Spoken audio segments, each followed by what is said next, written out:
All right, Joe, thanks a lot. Well, tensions between Israel and Iran continuing to boil after 4 days of escalation between the two Middle East nations.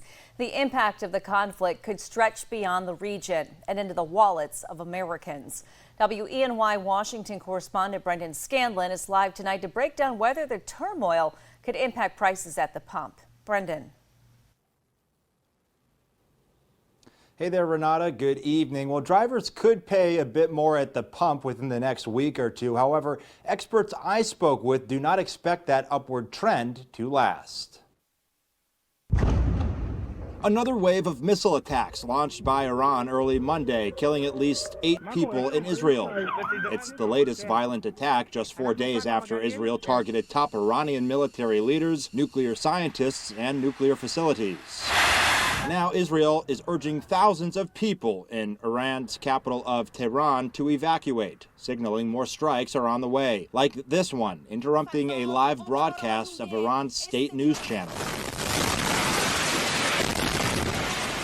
So far, more than 220 people have been killed in Iran and 24 in Israel, with more than 500 injured. Since Friday, Iran has fired over 370 missiles and hundreds of drones, raising fears of a full-scale war. I'd say Iran is not winning this war, and they should talk, and they should talk immediately before it's too late. The fighting drove up oil prices over the weekend, but in a surprising turn. In developments here today, they've backed off of that completely, and actually oil prices are now down slightly, close to 2%. Head of petroleum analysis at Gas Buddy, Patrick DeHaan, says although the national average is likely to rise 5 to 15 cents per gallon over the next week or two, those increases may revert eventually to decreases ahead of July 4. Iran is in the weaker position here, and essentially with that weaker position, there's less likelihood that Iran is going to essentially shoot itself in the foot. The market is betting that Iran, with its limited options, will probably seek some sort of agreement or may even come back to the trading table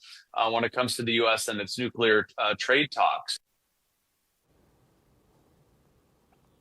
And Renata, obviously, it's a very fluid situation in the Middle East. There's still a lot that can happen that can kind of change the trajectory of the current situation. However, even with those factors, those different factors in the equation, DeHaan tells me that gas prices are still expected to be at record lows this summer. President Trump did say over the weekend that the U.S. is not currently involved in Israel's direct attacks on Iran, but said, quote, that it's possible we could get involved. Reporting live on Capitol Hill for WENY News, I'm Brendan Scanlon. Renata, back to you.